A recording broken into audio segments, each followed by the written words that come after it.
David, tell us about the academy. Tell us about the school zone scheme.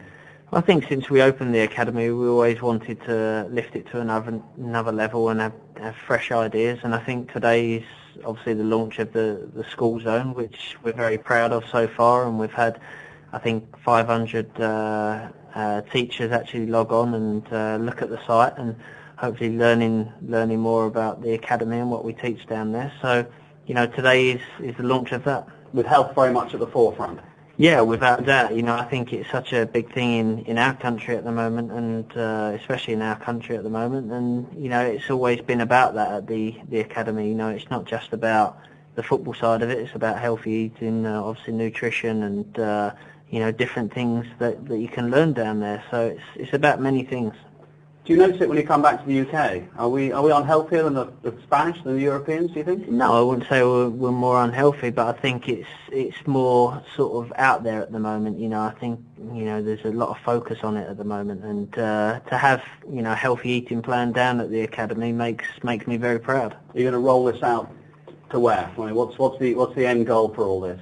Well, hopefully there won't be an end. It will carry on for many years, and it will keep changing kids' lives and creating something that that is very important for our future, and that's what our kids can do, and the kids that come down to the academy can learn about. And I've even seen that today. It all makes it worthwhile when I go into the changing room and the kids are actually on the website looking at different things, and how much water they have to drink before they exercise and things like that. And when you ask the kids the questions of did you actually know this information before you actually looked on the website, and they're like, no, we knew some of it, but to actually read about it is very interesting, and to hear that from kids is very exciting for us.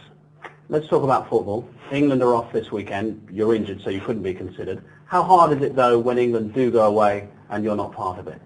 I think it's always hard for a footballer not to be involved in games, and even missing out on the games that I've missed out so far from being injured with Real Madrid. I've missed two of the biggest games of the season, Bayern Munich and Barcelona. So, it's disappointing not to play in those games, but it's also disappointing when when I'm not involved in England games. But it's still there. The desire is still there. There's no way that you'd pull up the drawbridge on England. No, I've always said that from the moment I stepped down as England captain. I always said that I'd always be available for my country, and whether that's from playing, in Madrid for the next 3 months, or whether I'm obviously playing in LA. So I'll always be available.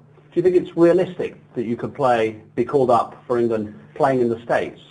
It'd be quite a change, wouldn't it, for somebody to be called up from the major league? It'd be a long journey back, but it'd be worth it. I said a few weeks back that I would walk back to England to play for my country, and I'm still going to be as fit as ever while I'm in America, and there's no reason why I still won't be available. Are you very frustrated by it all? Well, I think I was at the start, because when you're not in a squad and when you're not involved, it is frustrating. But I've had other things to keep my mind occupied by, with things like the days like this today, and having more time to spend with the family. But I still rather be playing for my country. Well, you've already proved one manager wrong, haven't you? Because Fabio Capello said it's a sign of an intelligent man to change your mind, and that's what he's done. Do you think you could get Steve McClaren to change his mind, or do you think he's under so much pressure because he said when he left you out, I want to go in a new direction, that for him to change his mind would be interpreted as a climb down on his behalf? I don't know about that. I think at the end of the day, I can only do what I can do on a football pitch, and I've been doing that since I got back in the Real Madrid team, and it was tough when I was not playing, and as I just said, it's always difficult and frustrating when you don't play as a footballer. But we'll see what the future holds. At the moment, I'm enjoying myself playing for Real Madrid. Before I got the injury, of course, but I'll enjoy being with the lads and training day in and day out. But what the future holds, we'll see. What was your relationship like with Steve McClaren when you were England captain? He was on the coaching staff. It was always fine, and it was the same at Manchester United. But You know, at the moment, you know, England have got a couple of big games coming up, but you know, we've also got players that are in form at the moment, like Wayne Rooney, who's just scored 2 great goals for Man United at the weekend, and of course Andy Johnson scoring the winner against Arsenal. So John Terry's back, so you know, things are looking good. Excuse me. Do you recognise the situation with Steve McClaren, the pressure that he's under? Do you look at it and think, oh, I recognise that from Sven-Göran Eriksson when the pressure was on him? To be honest, I don't even listen to any of it. To be honest, you know, my focus has always been on the players and the team. You know, what happens outside of that is nothing to do with me and none of my business. But as a player, you always focus on the team. Are you confident England will make it to the European Championship finals? Yeah, I believe so. I think that, you know, of course, we've got some tough games coming up, but you've got players in there that have played in some of the biggest games in football, and they'll be fine. Can I ask you about moving to the States? Because people watching this, a lot of people have seen, of course, your whole career, and they might be thinking, you're 32 in May, why are you going to the States now when very possibly you've got a good 2 years left in you, say, in a major European league? Why are you going now at 32, when maybe if you'd gone at 34, 35, they'd say, okay, fair enough. But, you know, you've got 2 years left, they might be thinking.